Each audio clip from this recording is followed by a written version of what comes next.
Sejam muito bem-vindos para mais um programa Sabatina, um programa especial para ajudar os professores, professoras da Escola Sabatina, para que eles possam interagir com os membros que estiverem participando da lição. Esse programa é transmitido aqui direto da FAP, a Faculdade Adventista do Paraná, e quem participa são os amigos, os professores do Seminário de Teologia. E hoje, nesta sessão, nós temos aqui conosco o meu amigo, pastor Marcelo. Pastor Marcelo, muito bom estar com você mais uma vez. Olá, meu amigo, tudo bem com você? Tudo bem Tudo com jóia. você que está nos acompanhando? Que Deus nos abençoe. Como é bom a gente estudar a lição da Escola Sabatina e aprender mais. Será um prazer, uma oportunidade a gente continuar estudando sobre João e, de forma especial, hoje, o sétimo episódio, o sétimo capítulo. A lição dessa 7. lição. Isso é verdade. E a lição dessa semana tem como título Bem-aventurados os que creem.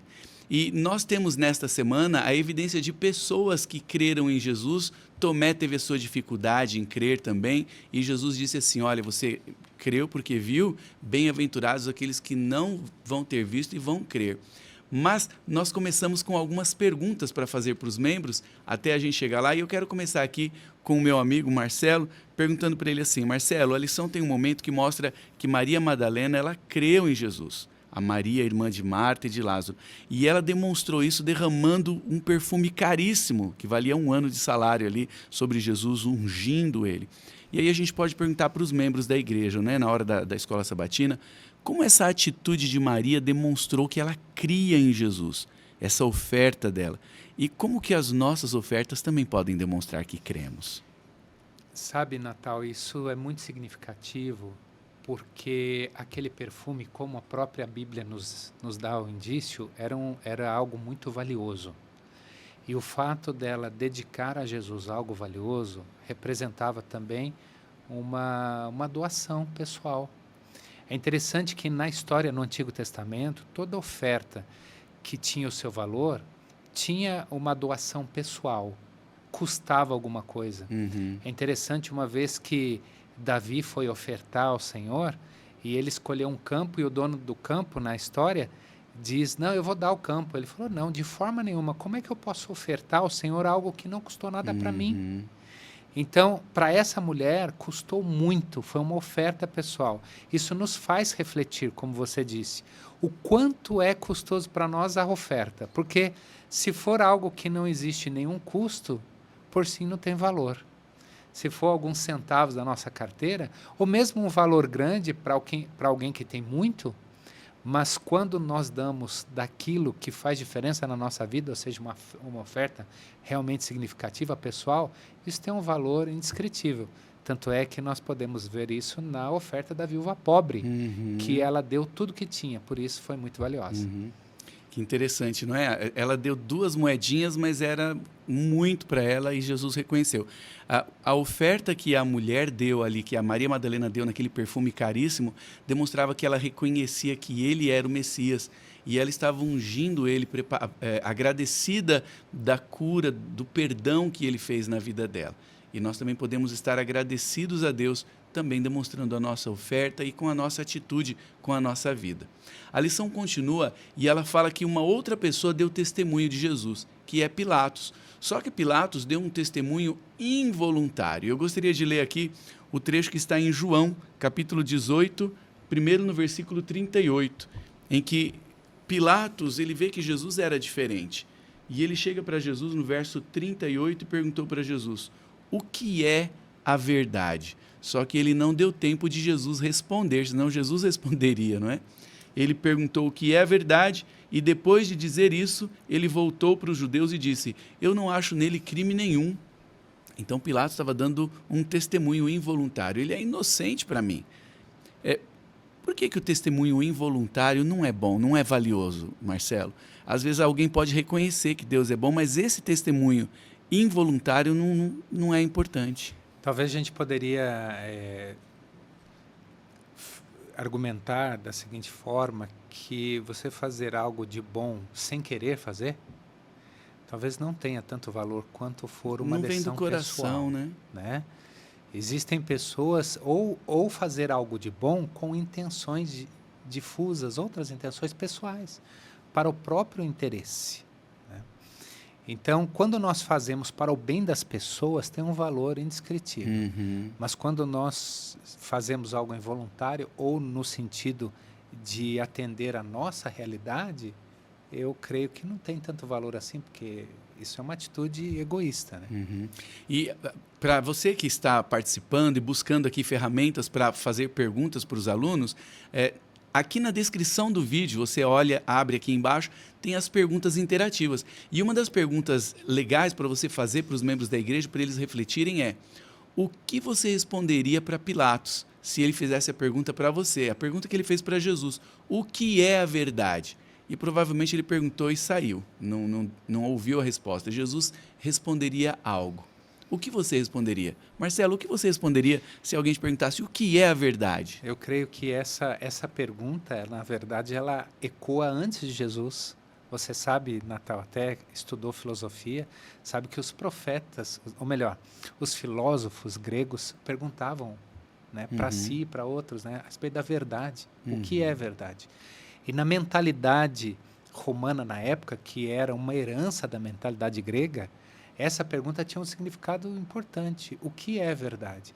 Agora, é interessante que Jesus, ele não se poupou de se identificar com a verdade em outras situações, dizendo que eu sou o caminho, a vida e a verdade, né?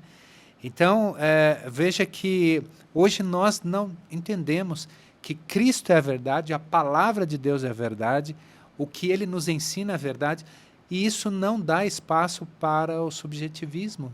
Ou seja, existe uma verdade. Nós encontramos essa verdade em Jesus e em sua palavra. Se nós entendermos que não existe verdade, a gente não tem nem base para sermos cristãos. Porque o cristianismo ele é apoiado em cima de uma verdade, que é Jesus Cristo. Muito bom. Jesus é a verdade Ele é absoluta, a verdade. não é relativa. Quanta coisa boa a gente tem na lição dessa semana, não é? As pessoas que deram testemunho de Jesus. A gente não mencionou aqui, o nosso tempo é curto, mas a lição já começa falando de Abraão. Jesus fala, Abraão viu o meu dia, ele deu testemunho de mim, ele viu o meu dia e se alegrou. E aqui tem algumas perguntas interessantes para a gente fazer também, não é? Como assim Abraão viu Jesus? Como assim Abraão deu testemunho de Jesus? E nós podemos desenvolver isso conversando com os alunos e se aprofundando nessa questão tão importante. Veja, Abraão creu em Jesus olhando para o futuro. Ele cria que Jesus viria. Hoje nós cremos em Jesus olhando para o passado, vendo a experiência dos apóstolos, dos discípulos e ao longo da história e aguardando a volta dele, se relacionando com ele enquanto cremos que ele intercede por nós. Mas nós temos algumas perguntas muito legais para fazer também, pastor Marcelo. Por exemplo, eu anotei aqui, Tomé não creu, né? Tomé estava ali na hora e falou, eu só creio se eu tocar nas feridas dele. E Jesus, depois que Tomé creu, Jesus disse, você creu porque viu? Bem-aventurados são aqueles que não vão ter visto e vão crer. Por que, Marcelo, será que isso acontece? Eu acho mais incrível que muitas pessoas, pelo menos era uma tradição, eu me lembro quando pequeno, as pessoas diziam assim, eu sou que nem Tomé, só acredito vendo.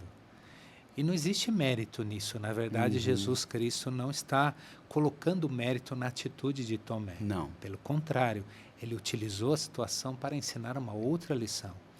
Todos nós passamos por altos e baixos na nossa fé.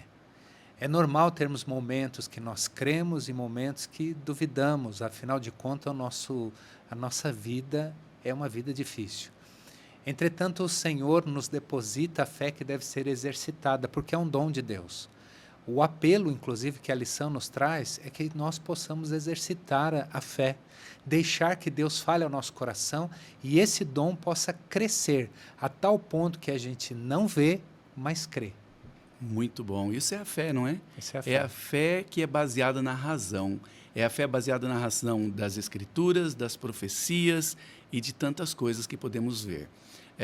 Eu gostaria de concluir aqui, pastor Marcelo, fazendo a última aqui, em que sentido nós hoje, que vivemos 2000 anos depois de Jesus, temos mais razões para crer nele do que as pessoas que estavam na época vivendo com ele?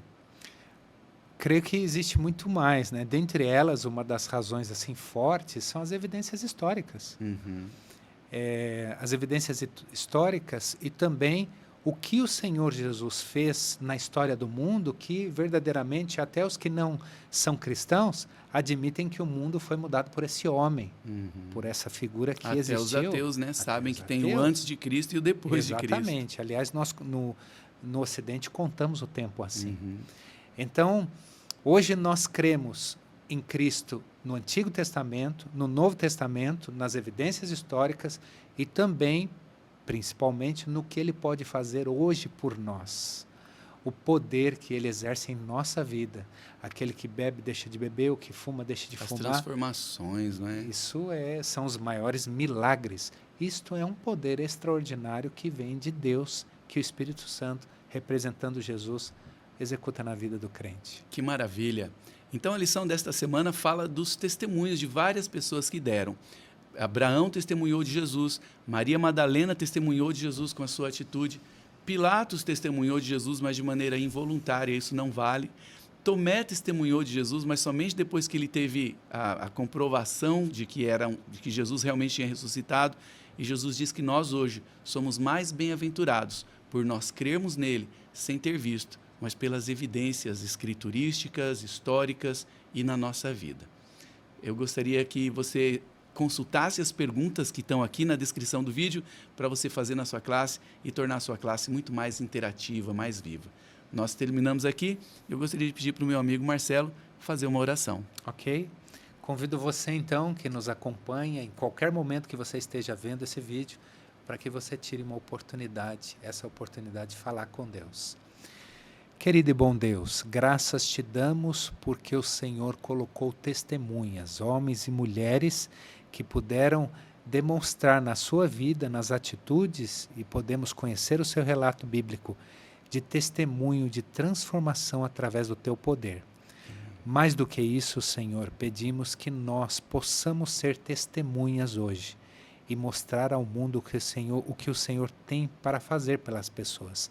Abençoe a cada pessoa que está acompanhando e que nós possamos crescer na fé e no conhecimento. É o que pedimos em nome de Jesus. Amém. Amém. Muito obrigado e que Deus abençoe a sua lição da Escola Sabatina.